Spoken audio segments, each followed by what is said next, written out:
ओम नमः शिवाय. परमपूज्य गुरुदेवता श्री कलावती माता लिखित श्री कृष्ण प्रताप. मागील भाग पुढे चालू. एके दिवशी कृष्ण रोजची आपली कामे आटोपून यमुनेला जाण्यास निघाला.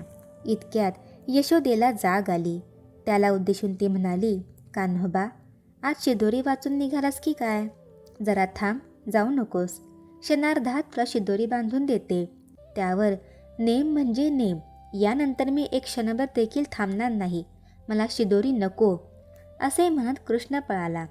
जाता जाता पेंद्या, माध्या या सर्वांना हाका मारीत, चला रे, मी चाललोय, असे सांगत जाऊ लागला. कृष्णाची हाक ऐकताच गोपाळ खडबडून जागे झाले आणि तेही शिदोरी न घेता गायींसह कृष्णाच्या मागोमाग पळाले. 2 प्रहरी जेव्हा सडकून भूक लागली तेव्हा पेंद्या म्हणाला, कृष्णा, तुझ्या हाकेसरशी आम्ही धावत आलो, त्यामुळे आमच्यात आज कोणीच शिदोऱ्या आणल्या नाहीत. तूही पण रिकामा दिसतोस, तेव्हा पुढची वाट काय? कृष्ण म्हणाला, पेंद्या, त्या पहा समोर ऋषींच्या झोपड्या. माध्या, गोंद्यासह तू त्यांच्या दारात जा आणि कृष्णाला फार भूक लागली आहे, करिता थोडे अन्न वाढून द्या, असे सांग. त्यावर ते तिघे निघाले. त्यांना पाहताच आतून एक ब्राह्मण आला आणि म्हणाला, ए पोरांनो, अजून देवाचा नैवेद्य व्हायचा आहे, पुढे व्हा. दुसऱ्या घरी जाताच दुसरा म्हणाला, ए पोरांनो, तुम्हाला आधी वाढून नंतर आम्ही ब्राह्मणांनी जेवायचे की काय? तिसऱ्याने तर हातात काठीच घेतली. तेव्हा मात्र ते भिवून जोरात पळत पळत कृष्णाजवळ आले आणि धापा टाकीत त्यांनी घडलेली हकीकत कृष्णास सांगितली. कृष्ण पेंद्याला म्हणाला, अरे, अन्न न मिळण्याचे कारण एकतर तुम्ही माझे नाव घेतले नसावे, दुसरे तुम्ही मागच्या दारी गेला नसाल. अरे, किती झाले तरी पुरुष मनाचे कठोर असतात. मागील दारी जाऊन उभे राहायचे होते, कारण बायका मनाच्या मवाळ असतात. तेव्हा ताजे नाही तर शेळे तरी त्यांनी तुम्हाला दिलेच असते. त्यावर ते पुन्हा निघाले. एका बाईने, काय रे पोरांनो, असे विचारताच पेंद्या म्हणाला, शुधित वनी मुकुंद माई सूर्यसुता तटी कृष्णासह व्रज चारित गोधन रुंद. ऋषी पत्न्या तुम्ही प्रेमळ सात्विक तोष्वा झनी गोविंद कलिमल दहना अन्न समर्पिता लाभे सहजानंद. कृष्णाचे नाव ऐकताच बायकांना अत्यंत आनंद झाला.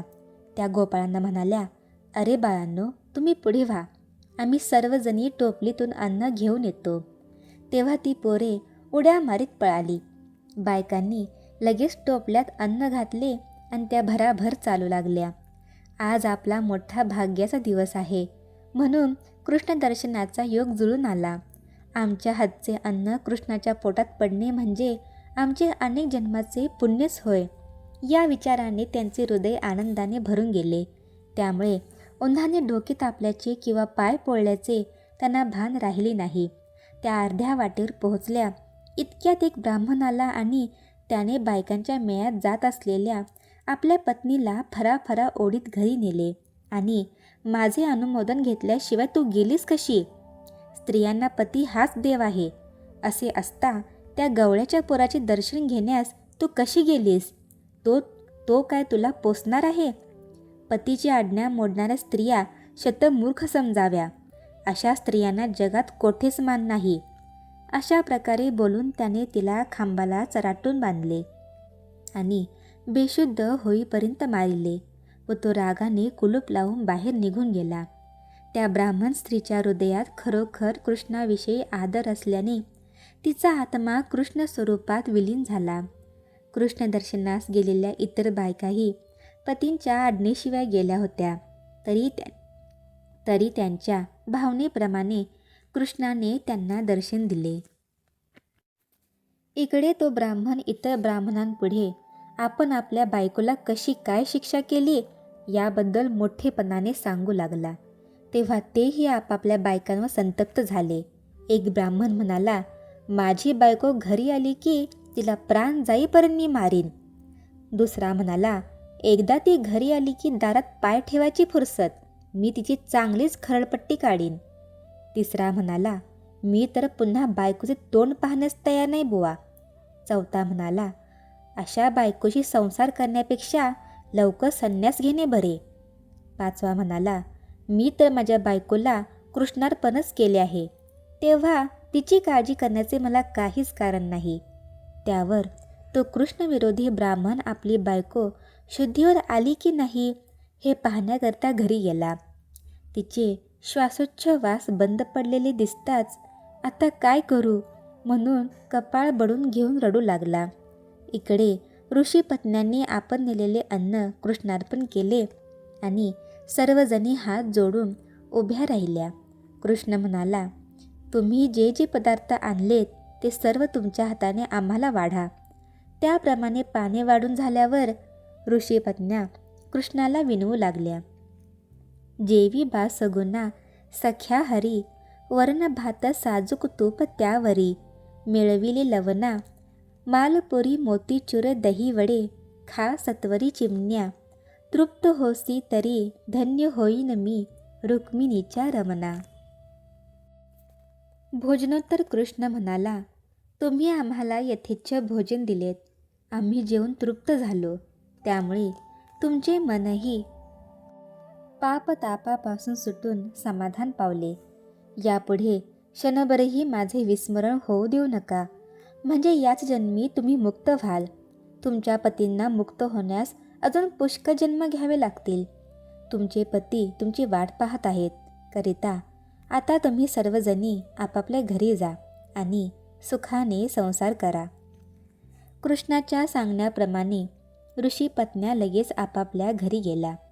त्या दारात पोहोचल्या तोच प्रत्येकजण आपापल्या बायकांना उद्देशून, तुम्ही खरोखर मोठ्या भाग्यवान आहात. साक्षात भगवान नारायणाचा अवतार कृष्ण हा आयता आमच्या घरानजीक येऊनसुद्धा त्याच्या दर्शनाने पुनीत न होता आम्ही यज्ञ करण्याच्या निमित्त घरी बसून राहिलो. 12 वर्षे जप तप करून ज्याचे दर्शन होणे दुर्लभ, तो देव अगदी आपल्या जवळ येऊनसुद्धा आम्ही ब्राह्मण श्रेष्ठ दर्जाचे या अभिमानात गर्क होऊन महान लाभाला मुकलो आणि शेवटी कोरडे ते कोरडेच राहिलो. आता वेळ निघून गेली, तेव्हा बोलून काय उपयोग, असे म्हणून ते पश्चाताप पावले. त्यांच्या डोळ्यातून अश्रू वाहू लागले. इतक्यात विरोधी ब्राह्मण तेथे येऊन दाखल झाला. तो इतर ब्राह्मणांना उद्देशून म्हणाला, बाबांनो, तुमच्या बायका जरी तुमच्या आज्ञेशिवाय गेल्या तरी कृष्णाचे दर्शन घेऊन सुखरूपपणे घरी परत तरी आल्या, पण मी मात्र माझ्या बायकोला पतीचा अधिकार दाखवायला जाऊन शेवटी विदूर होऊन बसलो, असे म्हणून पश्चाताप पावला. कृष्ण गायी चारण्यास रोज यमुनातीरी जात असल्याचे वर्तमान कंसाला कळताच कृष्णाला मारण्यासाठी तो रोज एक दैत्याला तेथे पाठवू लागला. पहिल्या दिवशी वत्सासूर या नावाचा दैत्य वासराच्या रूपाने गायींच्या कळपात शिरला. कृष्णाने त्याला एका हाताने उचलून जमिनीवर आपटून ठार केले. दुसऱ्या दिवशी वृषभासूर दैत्य बैलाच्या रूपाने आला. कृष्ण जेवण करून झाडाखाली विश्रांती घेऊ लागला. इतक्यात पेंड्या धावत आला आणि धापा टाकीत म्हणाला, कानबा, अरे कानबा, गायींच्या कळपात एक भला मोठा बैल आलाय, उठ उठ लवकर. कृष्ण लगेच उठला आणि त्या बैलाजवळ जाऊन उभा राहिला. तो कृष्णाच्या पोटात शिंग खोपसण्याच्या बेतात होता. इतक्यात कृष्णाने त्याचे पाय धरून त्याला गरागरा फिरवून दूरवर फेकून दिले. तिसऱ्या दिवशी अघासूर हा यमुनातीरी आला आणि बगळ्याच्या रूपाने डोळे मिटून 1.5 पायाने उभा राहिला. ही बातमी हा म्हणता गावभर पसरली. तो बगळा फारच मोठा होता, त्यामुळे त्याला पाहण्यासाठी झुंडीच्या झुंडी लोक येऊ लागले. थोड्या वेळाने गोपाळांसह कृष्णही तेथे आला आणि गर्दीमधून भराभर जाऊन त्या बगळ्यासमोर उभा राहिला. तोच बगळ्याने कृष्णाला गिळून टाकले. तेव्हा तेथे जमलेल्या गोकुळवासियांनी आकांत मांडला. तोच अग्नीच्या गोळ्याप्रमाणे असलेला कृष्णाचा दाह सहन न झाल्यामुळे बगळ्याने कृष्णाला ओकून टाकले. त्याबरोबर कृष्णाने अघासुराचे 2 भाग करून 2 दिशेला फेकून दिले. चौथे दिवशी कृष्ण व गोपाळ खेळत असता प्रलंब नावाचा दैत्य गोपाळाच्या रूपाने त्यांच्या मेळ्यात मिसळला. खेळता खेळता प्रलंब म्हणाला, बळीरामा, तू माझ्या पाठीवर बसतोस का? मी तुला थोडे फिरवून आणतो. उद्या तुझ्या पाठीवर मी बसेन, तू मला फिरून आण. हे ऐकून बळीराम प्रलंबाच्या पाठीवर बसला. तेव्हा तो त्याला मथुरेच्या वाटेने घेऊन चालला. बळीरामाने विचारले, इकडे कुठे रे चाललास? प्रलंब म्हणाला, तुला मथुरा दाखवून आणतो. तेव्हा बळीरामाने, मीच तुला मथुरा दाखवितो, असे म्हणून त्यावर एक मुष्टीप्रहार केला. तोच तो दैत्य गतप्राण झाला.